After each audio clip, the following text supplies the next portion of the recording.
Hello and welcome to the Thursday Hang, the guitar lesson I do every Thursday here on the Andrew Wasson YouTube channel. If you're not subscribed to this channel, please do. I put out lessons every Thursday. Also, I have associated handouts that are all free for the Thursday Hangs over on my Patreon. You can see the link to that below. Keep in mind too that I have another YouTube channel called Creative Guitar Studio. It's for my business. There's well over 1,000 lessons and tons of free material associated with that YouTube channel as well. So guys, let's kick into this. It's another Thursday Hang. I'm going to show you how to blend chords this time using parallel harmony to create jams that are super addictive. You're going to want to riff out on these jams all day long. They're a lot of fun. And the sound is called modal interchange. You may have heard of that, maybe you haven't. Sometimes people call it other names too, like borrowed chords or parallel modes or playing in a modal mix. And this sound is unique. It adds a nice color to any jam. It's also kind of a surprise in the harmony, and it also allows for a greater emotional depth to a piece of music. So the first thing I want to do is just jam out on a riff. It's in A major. It sounds like this.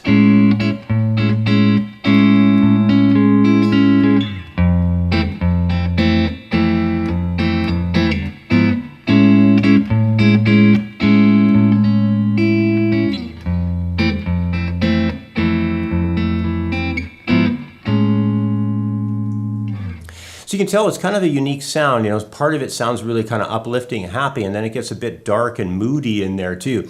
Let's find out how this all works and what's going on. We're going to start on the first chord of A major 7th. You may have seen this chord. It's a very popular major 7 chord. It's built in this case off of the 5th fret of the 6th string, and we have a fingering here of 1, 3, 4, 2. We are skipping over the 5th guitar string. It is not in use. And then we're going to take this exact shape here from A major and we're going to dump it down to an F. Now this chord does not make sense in the key, but in fact it's a borrowed chord from A minor. So we go over to F in this case, but we're doing it against an A major, and there's your blended chords, there's your modal mix. One of the other things I do from that F major 7 in a turnaround is I jump over to an F diminished major 7 chord. Now you might be thinking, what in the world is that? An F diminished chord with a major 7th added. That's all it is. So it's the notes of F diminished, plus we're adding on the major 7, which is an E natural onto this. We're also inverting it. So if you look down there in the bass, we do have a G sharp or an A flat, however you want to look at that, because this is sort of a strange chord. You can kind of view these notes however you would like, but you know, we're going to be looking at it in terms of F diminished triad with the major 7th added, inverted in its first inversion with A flat in the bass. All I'm going to recommend right now is just learn the fingering and be able to jump on it when you need it to be able to turn the progression around. You can tell it's a nice sound in there. Now you're probably wondering, well, what is going on with this progression? Why does it have this unique sound to it? And it's because basically it's half major and it's half minor. When you're on the A major chord, you can play some nice A major sounding licks. You could go off of, let's say, a nice A octave breakdown up here, do some A major pentatonic.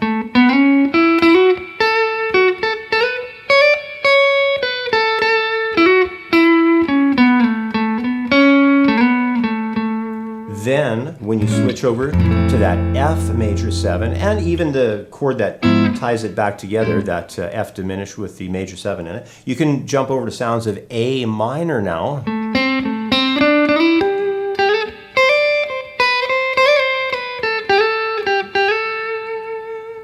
So we can get this color shift of A major sounds on the first 2 measures when you're on the A major 7 chord, and then when we drift over to the F major 7, we can do some A minor sounds, because technically that F major 7 chord comes from the A minor tonality.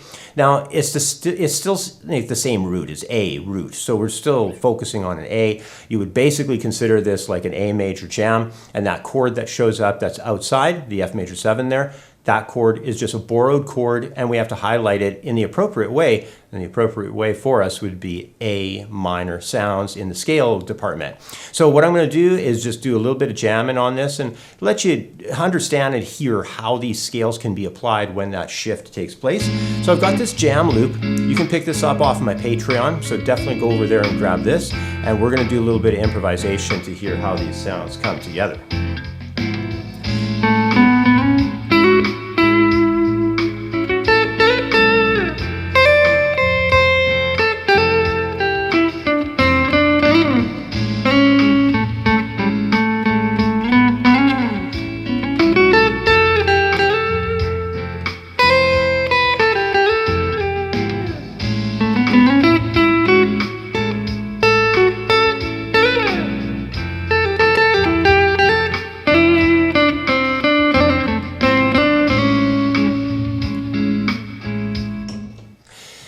It's not that difficult to do this. It might seem kind of overwhelming when you first kick into it because you have to actually switch gears on the type of tonality that you're working from on the scale. But the more you practice it, the easier it's going to become. And I'm going to do a few more lessons this week on from the Andrew Wasson channel. We're going to shift over, to the Creative Guitar Studio channel. We're going to do a little bit more work on this stuff. So be sure to join me on Friday this week as well as on Sunday. And we're going to do a little bit more digging on how to create this stuff. I'm going to break down a melody that I wrote that covers it, learn a little bit more about the music theory. But right now, start jamming on these sounds and having some fun with them. And we'll just simply expand on that as the week progresses. So thank you so much for joining me here on the Andrew Wasson YouTube channel for the Thursday Hang. Remember to hit my Patreon and get the handout and the MP3 jam loop. Kind of integral to have that jam loop for this lesson plan here. And guys, if you need a little bit of extra help laying the foundation of your guitar playing, maybe you don't quite understand a lot about intervals or modes or any of that stuff, key signatures and all that, then head on over to my website at the link you see below. Do a donation and pick up my Handouts Collection ebook. This ebook is fantastic. It's 100 pages and it'll really lay the proper foundation for you so you fully understand what it takes to be a really top-notch guitar player. Also, check out my website at creativeguitarstudio.com. That's where all my courses are. If you want to study my beginner program, intermediate, and advanced, it's all sitting there waiting for you. These are high-end courses, very detailed and a lot of information in them. And the prices to join and study all of this material are very inexpensive. So check out my website. I'm going to do a video presentation just after the lesson here so you can check out a little bit more in depth of what's happening over at creativeguitarstudio.com. So I'm going to wrap things up now. Thank you so much for joining me. And once again, one more time, check out the handout and the MP3 jam track. They are totally free over on my Patreon. Follow the link below and just type in this lesson and find out what's going on in detail with all of the information I just listed here for you. Because if you got the jam loop and you got all the detailed information, you're going to be able to start using this stuff right away. Thanks so much for joining me. Have a wonderful week. Keep jamming on guitar and having fun, and I will catch up with you next time. Bye for now. With a free membership, you'll be able to access all the free lesson material, including a collection of 6 years of YouTube archives, where there are hundreds of videos, PDF handouts, and MP3 jam tracks. Plus, with a free membership, you'll gain access to the Quick Licks program, a 30-lesson course covering guitar licks in all playing styles across all types of scales and arpeggios. When you sign up for a paid membership, you'll get access to my core curriculum, including my beginner, intermediate, and advanced guitar programs. Plus, there's also my elective courses on the site, like acoustic guitar, guitar technique, guitar soloing, ear training, music reading, and many others. Go check it out. You're going to love it. The website is creativeguitarstudio.com.